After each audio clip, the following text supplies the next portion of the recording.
Bonjour et bienvenue à la 60e édition du Salon international de l'agriculture à Paris.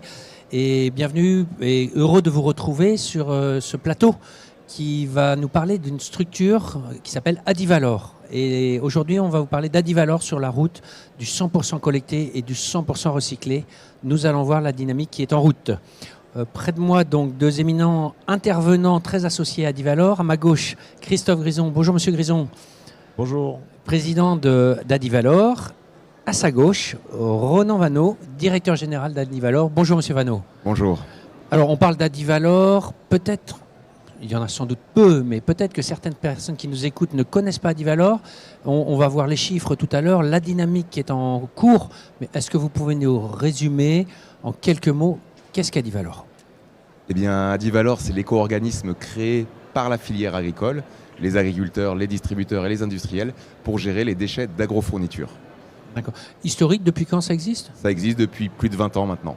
À l'initiative de la filière ? À l'initiative de la filière, bien sûr. Et non sous contrainte comme on pourrait parfois ou le penser ou l'imaginer.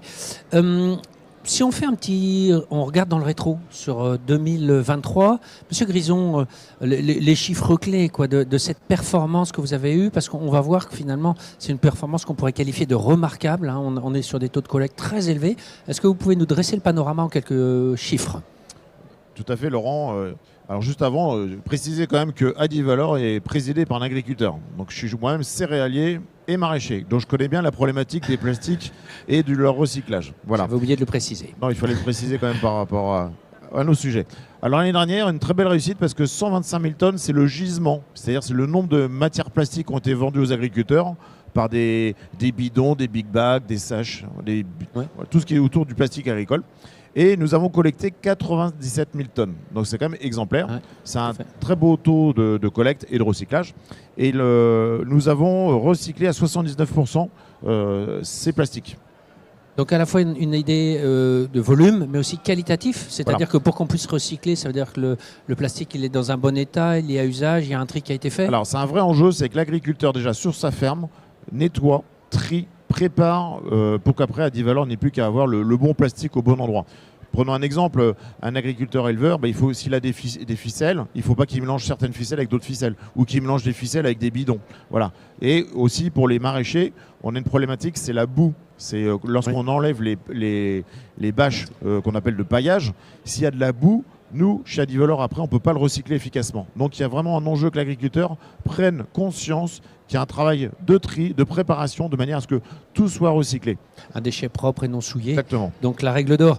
Monsieur Vanneau, un peu de précision. Donc là, on a vu les deux taux. Le taux de collecte très élevé, le taux de recyclage lui aussi très élevé. Est-ce qu'on peut être un peu plus précis ? Parce que je crois que vous travaillez sur plusieurs types de produits. Bien sûr, donc on a effectivement un taux de collecte de 79%, donc ça c'est ce que disait Christophe, et on recycle plus de 90% de ce qu'on collecte. Oui.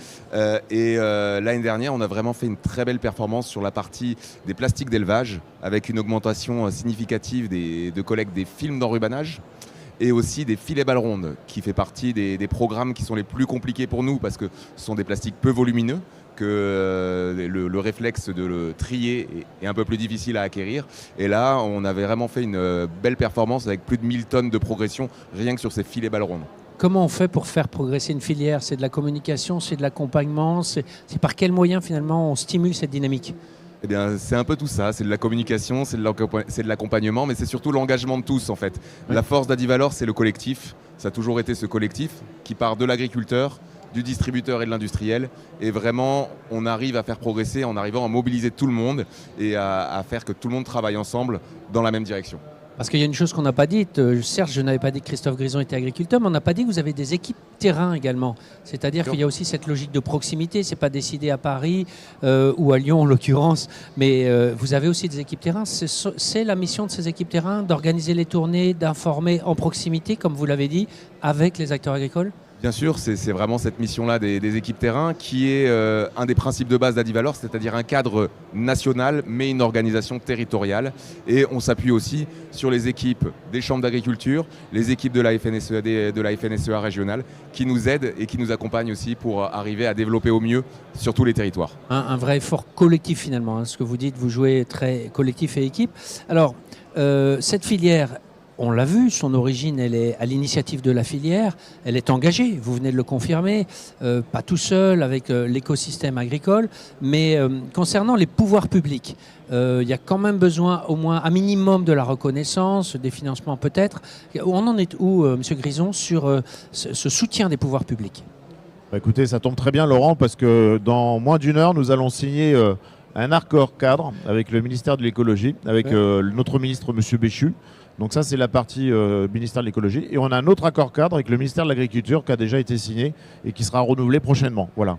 Alors ça définit quoi, ces accords cadres? C'est dans quelles conditions le travail? Peut-être pour expliciter un tout petit peu ce que ça veut dire. Ronan va détailler, c'est plus sur des agréments.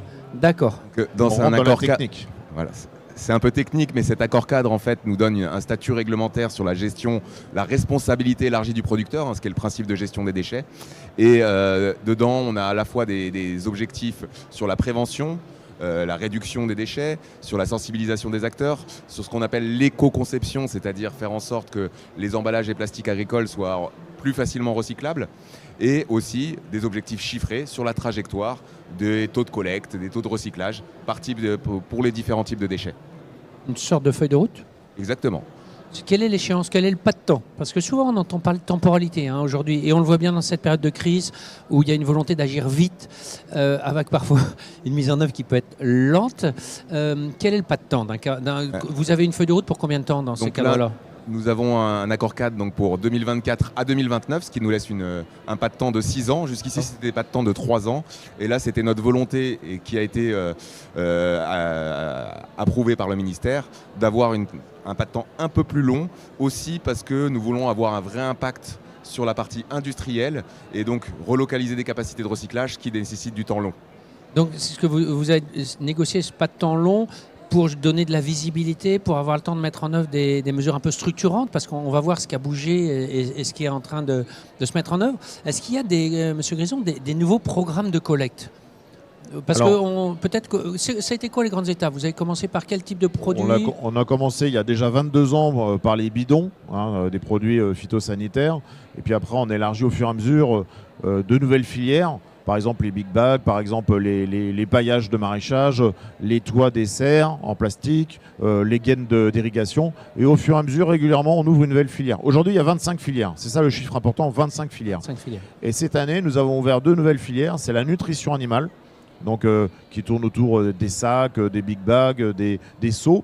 Et aussi les pots horticoles, mais professionnels. C'est-à-dire pas les petits pots qu'on va trouver dans les jardineries de proximité. C'est vraiment des gros pots pour les professionnels, les paysagistes et tout ça. Donc tous ces pots-là n'étaient pas recyclés jusqu'à maintenant. Et là, on met en œuvre Ces nouvelles filières, c'est vous qui êtes à l'initiative ou vous avez quand même une certaine notoriété? Je crois que c'est assez exemplaire le travail que vous faites, toutes filières confondues, tout secteur d'activité confondu. C'est plutôt les interprofessions qui viennent vers vous. Comment ça se passe quand vous développez une nouvelle filière? C'est un peu les deux. Il y a effectivement les interprofessions qui se mobilisent et ça a été le cas pour la nutrition animale, ça a été aussi le cas pour les pots horticoles professionnels avec Valor. Mais c'est aussi nous qui après répondons et après c'est tout un travail de configuration que l'on fait ensemble. Et donc à chaque fois on fait une étude de configuration de la filière pour expliquer quelles seraient les modalités à mettre en œuvre, quels seraient les processus, quel serait le montant de l'éco-contribution nécessaire aussi, toute l'équation financière. Et donc c'est un travail commun. D'accord, co-construction, on le voit bien.